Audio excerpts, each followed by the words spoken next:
What is going on, everyone? My name's Boyt, and I'm back with some more Age of Mythology.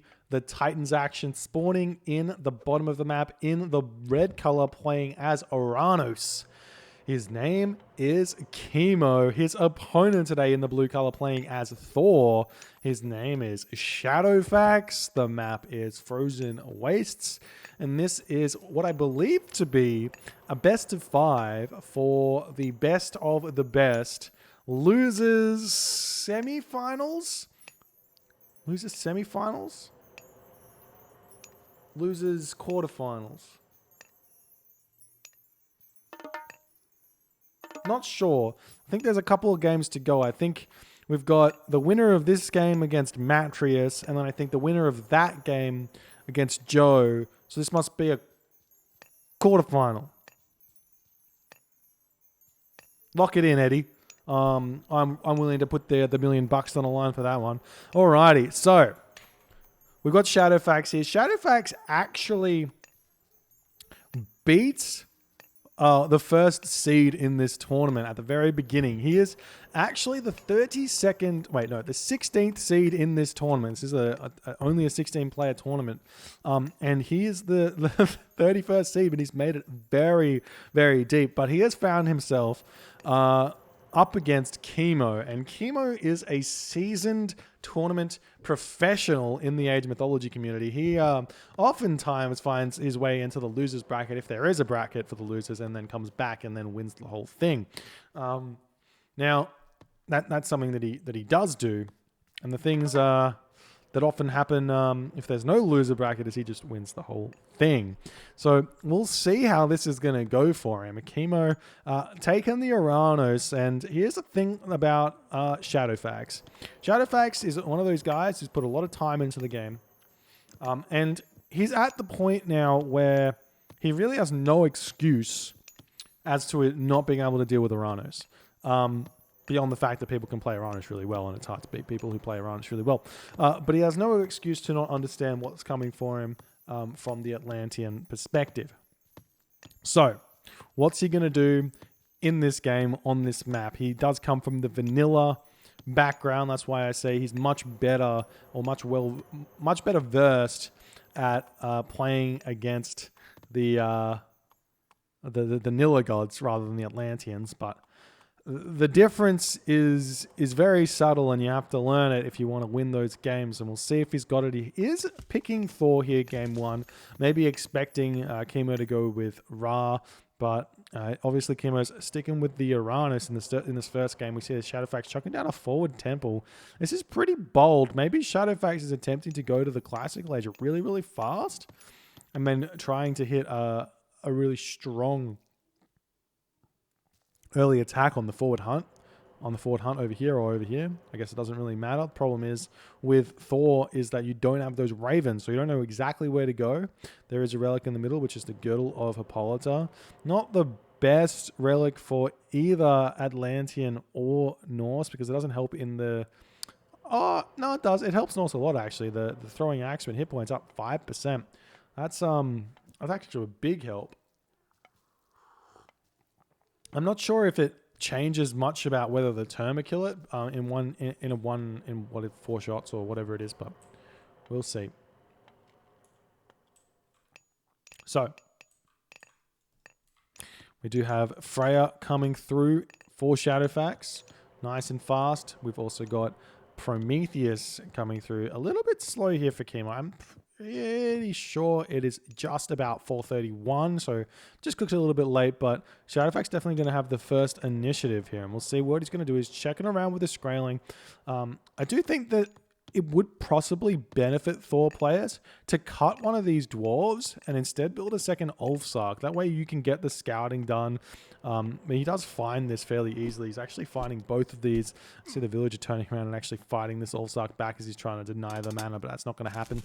We see an immediate forest fire coming in. That's going to actually give these villagers a very easy time retreating away. There's the Prometheus, the Ulfsark, trying to attack these units here.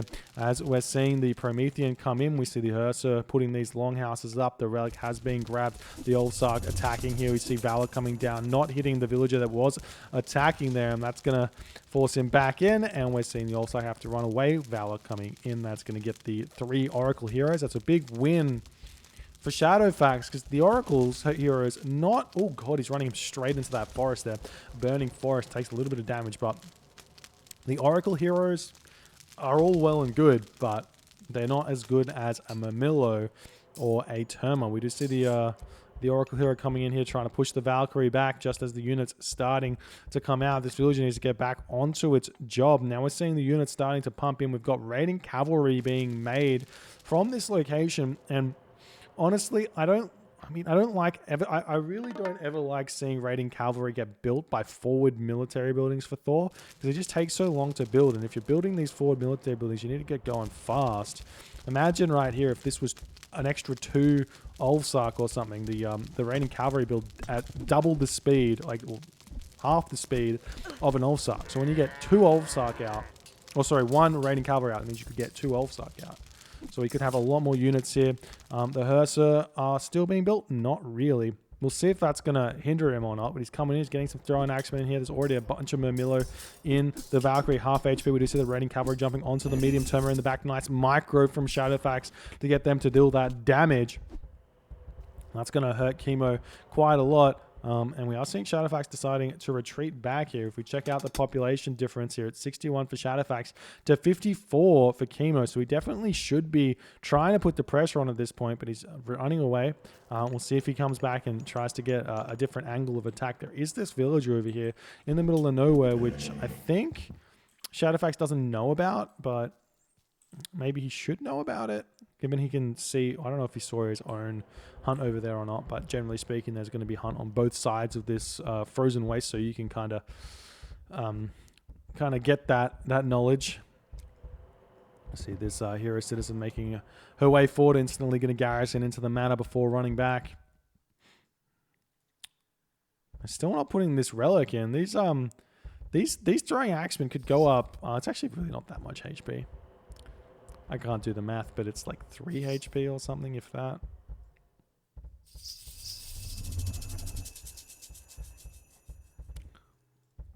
Another Valor coming in for Kimo, as he is stabilized and probably actually...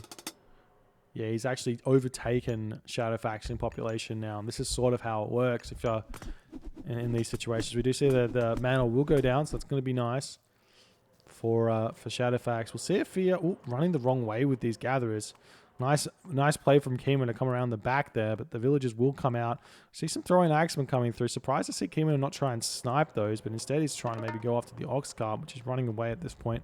Now we're going to be seeing Shadowfax making a march into the base of Kimo. He's got a lot of villagers on the food. Maybe going to be seeing an attempted heroic age timing push from Kimo, not going for a second town center, obviously, with that many villagers on food.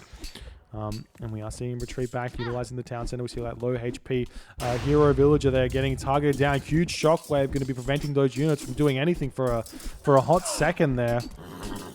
Hersa gets picked off, and that relic is now there for the taking for Kimo. He'll definitely pick that one up at some point. We're seeing the throwing axemen doing a lot of damage to the Murmillos in the back here, as they are all getting targeted down very, very nice. You're seeing more units coming back for Kimo, and Shadowfax will be retreating away now, but these units here can chase down Shadowfax's army so very well. He's so very much out of position right now. We see Shadowfax turning around. We're seeing more throwing axemen coming onto the back, and this fight definitely going in the favor of Kimo, as he's sitting at 95 of 95 population to 56 of 95 population for Shadowfax.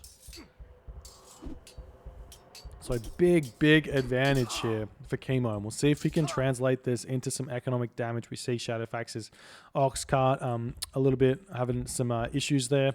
Still only on 3 military buildings as well.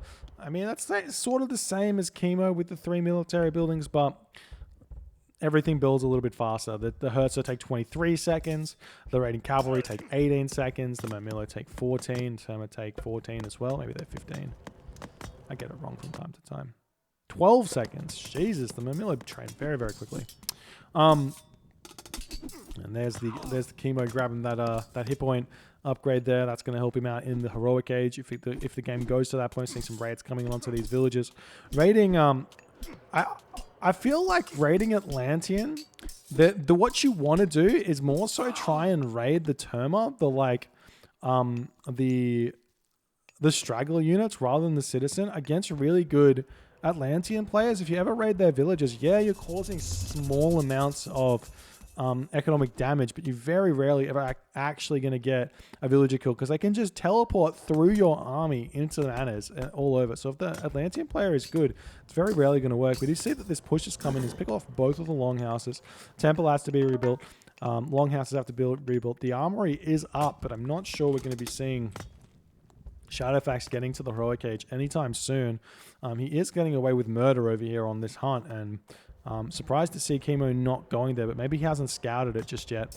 Now we've got the town center coming up for Kimo, as Kimo's pushing back the Valkyrie and everything else.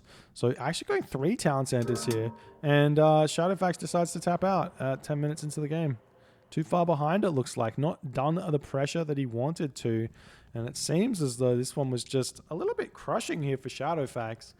I feel like this strategy here, by building forward like this, only made sense if he was going to make an initial handful of Ulfsark before he starts going into raiding cavalry.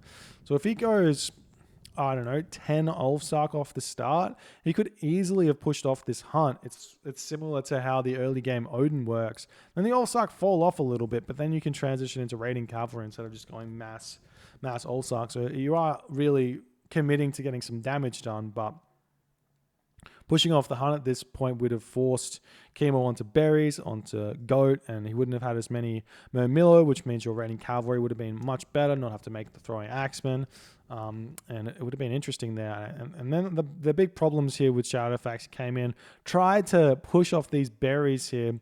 Very dangerous when the shockwave's up, because he can just shockwave you and deals a ton more damage. But that's the life there. And that's Kimo taking the first game. If you guys enjoyed this game, please consider hitting the follow button on the Twitch. If you're on the YouTubes, hit that subscribe button, and I'll see you guys in the next game.